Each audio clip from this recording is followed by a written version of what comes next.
Hola, en esta oportunidad vamos a aprender cómo y cuándo usar el guión y la raya.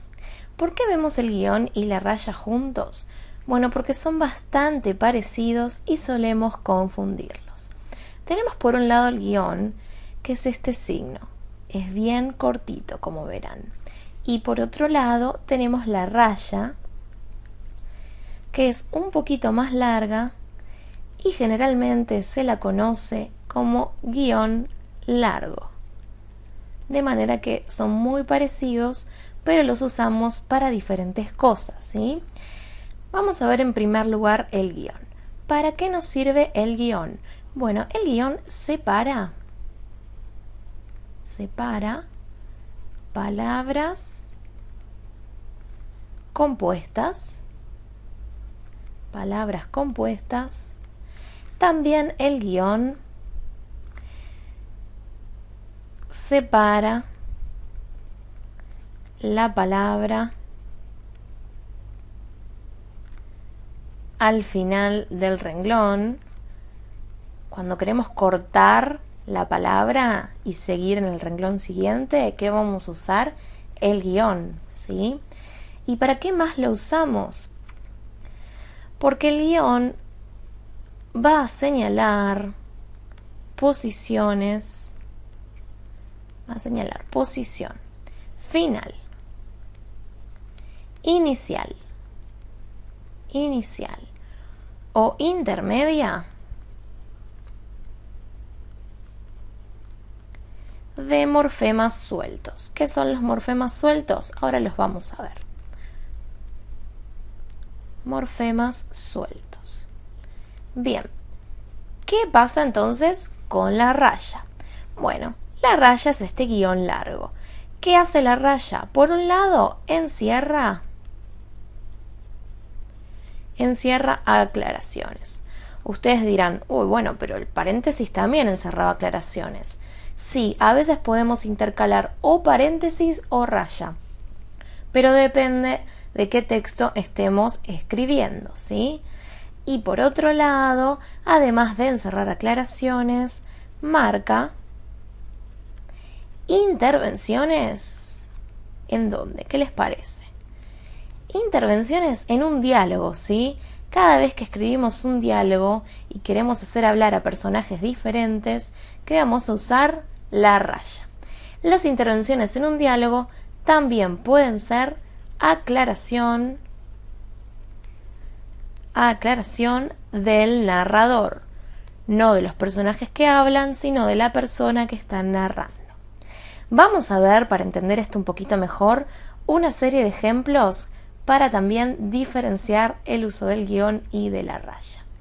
Bien, como verán, acá tenemos una serie de ejemplos, así que vamos a ver cada uno y ver qué vamos a usar aquí. Con este colorcito vamos a usar la raya, ¿sí? Para que no se confundan ustedes con los tamaños. En primer lugar, ¿qué tenemos aquí? Tenemos un diálogo. ¿Qué pasa acá? Tenemos dos intervenciones, una pregunta y una respuesta.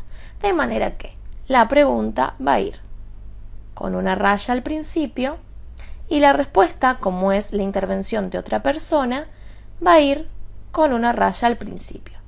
¿Qué son estas? Ambas son intervenciones. Son intervenciones diferentes, por eso las ponemos con raya al principio. Vamos con el segundo ejemplo. Esperaba que Emilio, un gran amigo, volviera pronto. ¿Qué es un gran amigo? Esto es una aclaración. ¿Qué dijimos? ¿Quiénes encerraban a las aclaraciones? A las aclaraciones las encerraban, muy bien, las rayas. De manera que, ¿cuál es la aclaración? Un gran amigo. Entonces vamos a poner, esperaba que Emilio, raya, un gran amigo, raya, volviera pronto. Bien, tercer ejemplo. Tengo un compañero hispano-ruso. ¿Qué pasa con hispano-ruso? ¿Qué es esto? Esto es una palabra compuesta. Está compuesta por español y ruso. De manera que cuando queremos decir que alguien es español y ruso, decimos hispano-ruso. Pero como esta palabra es compuesta, lo que vamos a hacer es poner un guión entre las dos partes que componen esa palabra, ¿sí?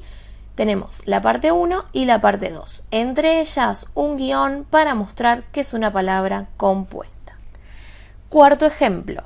La lección será teórico-práctica. ¿Qué tenemos acá? Tenemos nuevamente ¿qué cosa?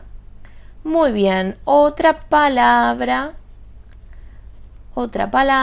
compuesta. De manera que tenemos algo que es tanto teórico como práctico. Teórico es una palabra, práctico es otra palabra.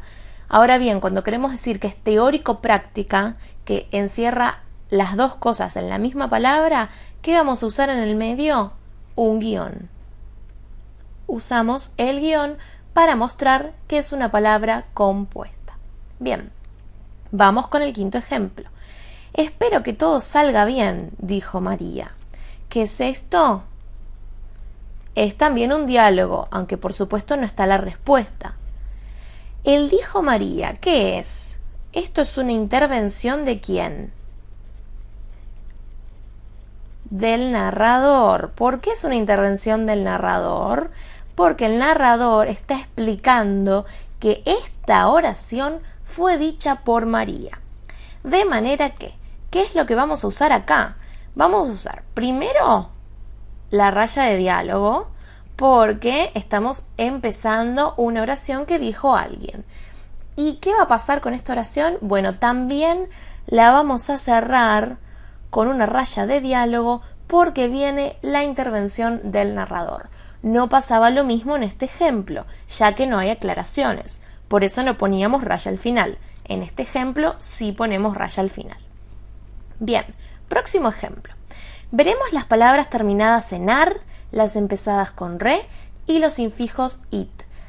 Ar, re, it, los vamos a poner acá arriba. Ar, re, it, son morfemas sueltos. ¿Por qué son morfemas sueltos? Porque no constituyen una palabra. Ar, re, it, no son palabras. Son morfemas, son partes que van a formar una palabra. ¿Qué significa esto de terminadas en ar, empezadas con re, infijos sit? Bueno, es el lugar que van a ocupar. Cuando decimos palabras terminadas en ar, quiere decir que van a terminar en ar. De manera que el guión lo vamos a poner antes, porque esto va a ser la parte final.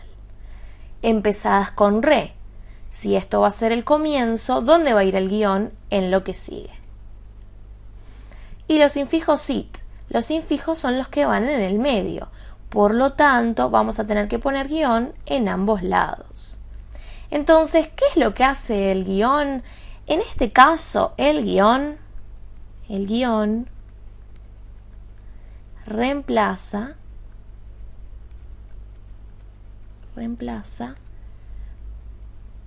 parte de la palabra. ¿Por qué reemplaza parte de la palabra? Porque está significando todas las palabras terminadas en ar, ¿sí? Jugar, cantar. Ese guión está significando ese jug, ese cant, ¿sí? Entonces está reemplazando esa partecita que no está. Lo mismo con re, lo mismo con it, ¿sí? Vamos con el último ejemplo. Lo importante es sentirse bien, añadió Pilar. ¿Qué tenemos acá? Nuevamente estamos ingresando en un diálogo, por lo tanto, raya de diálogo. Y nuevamente tenemos una intervención. ¿Qué pasaba cuando teníamos una intervención? Que usábamos la raya de diálogo para terminar.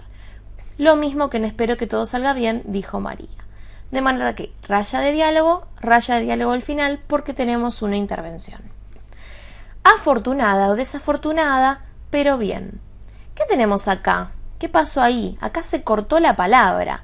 Y si se cortó la palabra, ¿qué vamos a usar? ¿Sí? Tenemos la palabra desafortunada. Acá cortamos la palabra. Bien, cuando cortamos la palabra, sí o sí, al final del renglón vamos a poner el guión. para marcar que la palabra no es des por un lado y afortunada por el otro, sino que es desafortunada. De manera que con el guión unimos esta palabra, ya que la tuvimos que separar porque no entraba en nuestro renglón. Bien, vamos a hacer un rápido repaso de lo que acabamos de ver entonces. Vimos, por un lado, que el guión y la raya son diferentes. ¿Por qué? Porque el guión es más cortito y la raya es un guión más largo. La raya encierra aclaraciones. ¿Qué tipo de aclaraciones? Cualquier aclaración, ¿sí? Pero hay que tener en cuenta que también podemos usar paréntesis, de manera que la raya también reemplaza a esa función del paréntesis de encerrar aclaraciones. No olvidemos que marca todas las intervenciones en un diálogo y que cada vez que una persona habla ponemos una raya diferente, ¿sí? Y también todas las aclaraciones del narrador. Dijo María, añadió Pilar, son aclaraciones del narrador. Bien, ¿qué pasaba con el guión? El guión separa palabras compuestas, como vimos en el caso de hispano-ruso. Separa las palabras al final del renglón, como vimos con desafortunada, y señala posición final, inicial e intermedia de morfemas sueltos, que son los casos que vimos de ar, re, it. Ahí me equivoqué yo porque tiene que ir cerrando también porque it es intermedio. Muy bien, de manera que acá vimos cuándo usar el guión, cuándo usar la raya, distinguir en el largo de este guión corto y guión largo, que también les podemos llamar así, cuándo usarlos, cómo usarlos, qué separan y qué marcan estos signos en las reglas gramaticales.